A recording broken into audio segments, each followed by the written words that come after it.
Hello everyone, welcome back to my channel. तो इस वाले वीडियो में मैं TIFR GS 2021 के 2 और क्वेश्चन सॉल्व करवाने वाली हूँ। इससे पहले मैंने कुछ और पार्ट्स अपलोड करके रखा है अपने चैनल में, जिसमें मैंने थोड़े बहुत और क्वेश्चन सॉल्व करवा दिया है ऑलरेडी। मैं इस वाले वीडियो के डिस्क्रिप्शन बॉक्स में उस प्लेलिस्ट का लिंक दे दूंगी। आप चाहे तो वहां से उन वीडियोस को चेक कर सकते हो। So first question, predict the final product oblique products of the following reaction. तो हम लोग को यहाँ पे एक रिएक्शन दिया गया है और हम लोग को बताना है कि यहाँ पे फाइनल जो प्रोडक्ट मिलेगा, मतलब 1 या 2 जो प्रोडक्ट्स मिलेंगे हमको, उनका स्ट्रक्चर हम लोग को बताना है। तो यह तो एक काफी डायरेक्ट क्वेश्चन है अमाइनो एसिड वाले चैप्टर से। तो यहाँ पे क्या होता है कि नाइट्रोजन के ऊपर यहाँ पे जो लोन पेयर प्रेजेंट है, ये वाला लोन पेयर जाके कार्बन के ऊपर अटैक करता है और यहाँ पे नाइट्रोजन के ऊपर बॉन्ड जो है ओपन हो जाता है। यहाँ पे सल्फर के साइड पे बॉन्ड नहीं ओपन होगा क्योंकि नेगेटिव चार्ज जो है वो नाइट्रोजन के ऊपर ज्यादा स्टेबल होता है rather than on sulphur, because the electronegativity of nitrogen is greater than that of sulphur. तो हम लोग को क्या मिलेगा यहाँ से, phenyl N- C double bond S, यहाँ पे NH2 उसके ऊपर पॉजिटिव चार्ज,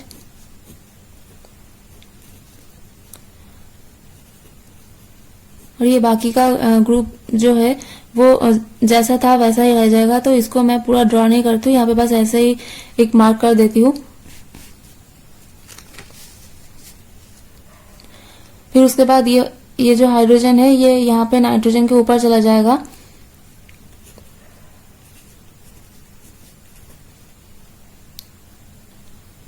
तो NH C double bond S, NH double bond O, NH, फिर इसके बाद ये बाकी का ग्रुप जैसा था वैसा ही रहेगा। फिर इस वाले नाइट्रोजन से यहाँ पे ये जो कार्बोनिल ग्रुप प्रेजेंट है यहाँ पे अटैक होगा।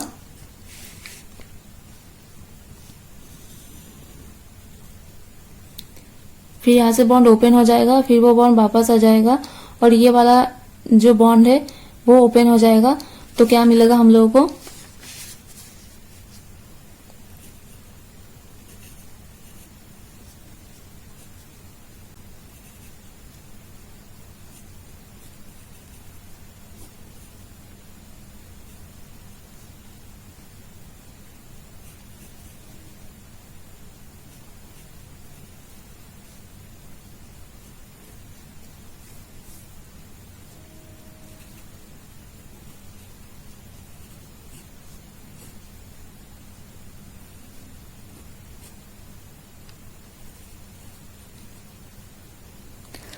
तो ये पूरा पार्ट ये वाला मॉलिक्यूल फॉर्म करेगा और बाकी का जो पार्ट था वो पूरा अमाइनो एसिड जैसा था वैसा ही रह जाएगा। मतलब यहाँ से जो पूरा अमाइनो एसिड का जो स्ट्रक्चर है वो पूरा जैसा था वैसा ही रह जाएगा। तो हम लोग को इस वाले क्वेश्चन के लिए जो ऑप्शन सी है वो करेक्ट ऑप्शन हो जाएगा। तो next question, consider the following reactions in the gas phase. Reaction 1 H plus D2 से HD प्लस D और रिएक्शन 2 D प्लस H2 से HD प्लस H। फिर उसके बाद हम लोग को यहाँ पे 4 ऑप्शंस गिवन है। पहले ऑप्शन में कहा जा रहा है कि reaction 1 is endothermic, reaction 2 is endothermic. Second option में कहा जा रहा है reaction 1 is endothermic, reaction 2 is exothermic. Third option में कहा जा रहा है both reactions are thermoneutral as they involve isotopes which differ by the number of neutrons which do not play any role in chemical reactions। और जो चौथा option है उसमें कहा जा रहा है reaction 1 is exothermic and reaction 2 is exothermic. तो यहाँ पे इन दोनों रिएक्शन के लिए हम लोगों को बताना है कि इन वाले रिएक्शन में हीट रिलीज होगा या फिर हीट एब्जॉर्ब होगा या फिर ये दोनों रिएक्शंस जो है वो थर्मोन्यूट्रल होंगे। तो यहाँ पे हमारा रिएक्शन 1 क्या है,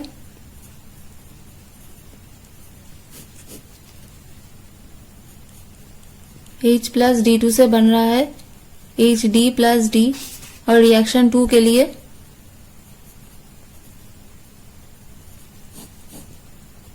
D प्लस H2 से बन रहा है HD प्लस H। तो इस वाले क्वेश्चन को हम लोग को एनर्जी प्रोफाइल डायग्राम से सॉल्व करना है। ऐसा ही सिमिलर कॉन्सेप्ट पे बेस्ड एक और क्वेश्चन पूछा गया था, जिसको मैंने ऑलरेडी एक और पार्ट में सॉल्व करवा के रखा है। मैं डिस्क्रिप्शन बॉक्स में उस वाले वीडियो का लिंक भी दे दूंगी, आप चाहे तो वहां से उस वाले क्वेश्चन का आंसर देख सकते हो। तो किसी भी रिएक्शन के लिए अगर एनर्जी प्रोफाइल डायग्राम ऐसा हो कि इस साइड है रिएक्शन कोऑर्डिनेट, जिसको मैं RC से लिख रही हूँ, और इस साइड है एनर्जी। तो अगर एनर्जी प्रोफाइल डायग्राम ऐसा हो,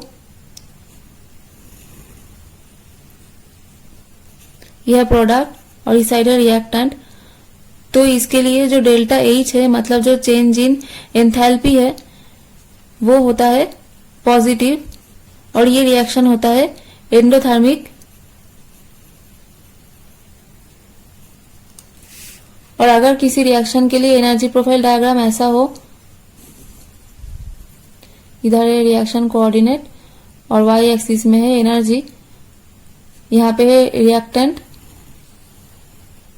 और यहाँ पे होगा प्रोडक्ट। तो इस वाले रिएक्शन के लिए जो डेल्टा H है, मतलब चेंज इन एंथैल्पी,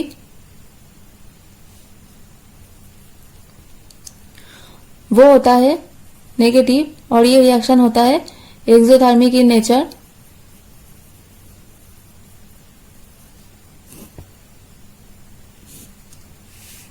तो अब यहाँ पे जो दो रिएक्शन हम लोगों को दिया गया है, इसमें अगर हम देखें तो प्रोडक्ट में दोनों ही केसेस में HD बन रहा है, मतलब दोनों ही केस में प्रोडक्ट की जो एनर्जी है वो सेम होगी।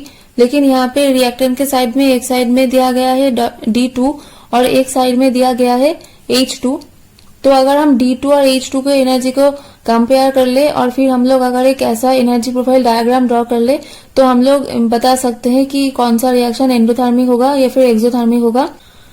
तो अब हम लोग एनर्जी को कैसे कंपेयर करेंगे, तो हम लोग को जो फॉर्मूला पता होता है कि nu is equals to 1/2 pi root over of K by mu, जहां पे K होता है फोर्स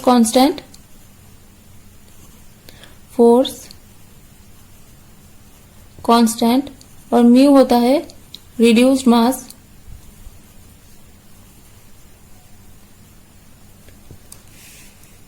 तो जैसे K की वैल्यू इंक्रीज करेगी तो न्यू की वैल्यू भी इंक्रीज करेगी, तो जो मॉलिक्यूल की एनर्जी है वो इंक्रीज करेगा, और जैसे जैसे म्यू की वैल्यू इंक्रीज करेगी तो न्यू की जो वैल्यू है वो डिक्रीज करेगी, मतलब रिड्यूस मास जैसे इंक्रीज करेगा तो फ्रीक्वेंसी की वैल्यू, या फिर हम लोग कह सकते हैं कि जो एनर्जी है वो भी डिक्रीज करेगा। तो यहाँ पे H2 और D2 के लिए दोनों ही केसेस में यहाँ पे जो है मॉलिक्यूल में सिंगल बॉन्ड प्रेजेंट है, यहाँ पे भी सिंगल बॉन्ड प्रेजेंट है, और H2 के लिए भी हाइड्रोजन और हाइड्रोजन के बीच में सिंगल बॉन्ड ही प्रेजेंट है। तो हम लोग फोर्स कांस्टेंट से तो उतना आइडिया नहीं लगा पाएंगे, लेकिन हम लोग अगर इन दोनों मॉलिक्यूल्स के लिए, मतलब H2 और D2 के लिए अगर हम लोग रिड्यूस मास का वैल्यू निकाले, तो हम लोग यहाँ पे इन दोनों की जो रिलेटिव एनर्जी होगी वो हम लोग कंपेयर कर पाएंगे। तो D2 के लिए जो रिड्यूस मास है वो होगा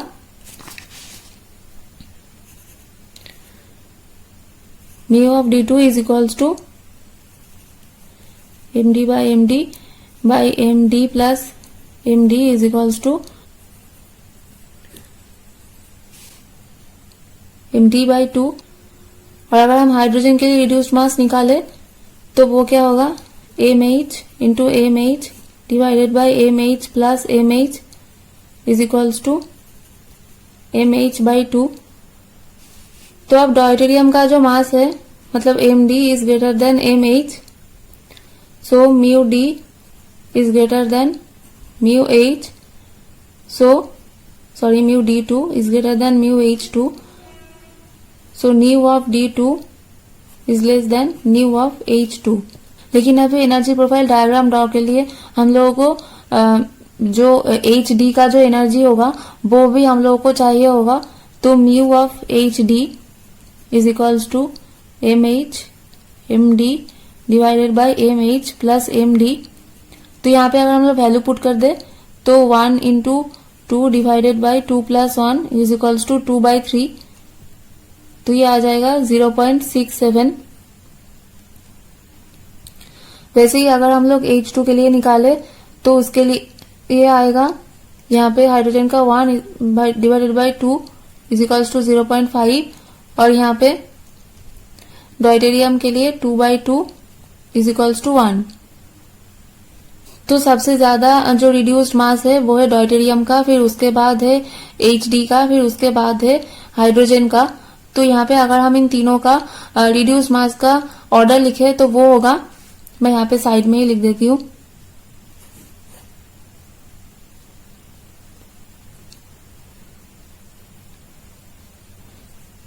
mu of D2 is greater than mu of HD is greater than mu of H2।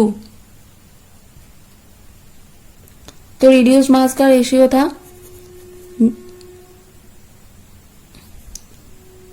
mu of D2 greater than mu of HD greater than mu of H2। So frequency का order क्या आ जाएगा, nu of D2 less than nu of HD less than nu of H2, क्योंकि जो equation था वो है nu equals to 1/2 pi root over of K by mu. तो जैसे जैसे रिड्यूस्ड मास इंक्रीज करता है वैसे वैसे न्यू जो है वो डिक्रीज करता है। तो यहाँ से हम लोग जो एनर्जी प्रोफाइल डायग्राम है दोनों रिएक्शन के लिए वो ड्रॉ कर सकते हैं। तो रिएक्शन 1 के लिए कैसा होगा, तो रिएक्शन 1 जो था H प्लस D2 से HD प्लस D, तो यहाँ पे क्योंकि D2 का एनर्जी जो है वो कम है और HD का एनर्जी जो है वो ज्यादा है, तो हम लोग एनर्जी प्रोफाइल डायग्राम कैसे ड्रॉ करेंगे,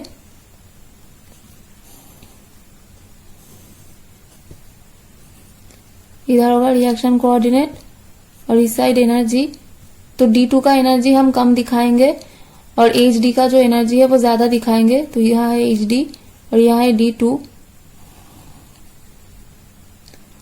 तो जैसा मैंने आप लोगों को पहले कहा था, ऐसा जो एनर्जी प्रोफाइल डायग्राम आता है जिन वाले रिएक्शन के लिए, तो वो वाले रिएक्शन होते हैं एंडोथर्मिक।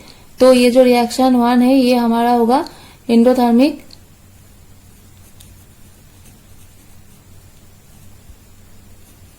मतलब डेल्टा H जो है इसके लिए पॉजिटिव होगा, मतलब हीट जो है इस रिएक्शन के लिए एब्जॉर्ब होगा।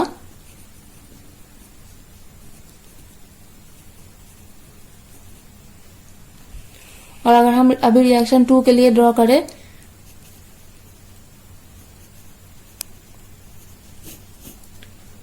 तो रिएक्शन 2 के लिए D प्लस H2 से HD प्लस H। तो यहाँ पे हाइड्रोजन का जो एनर्जी है वो HD से ज्यादा है, तो इसका एनर्जी प्रोफाइल डायग्राम कैसा होगा,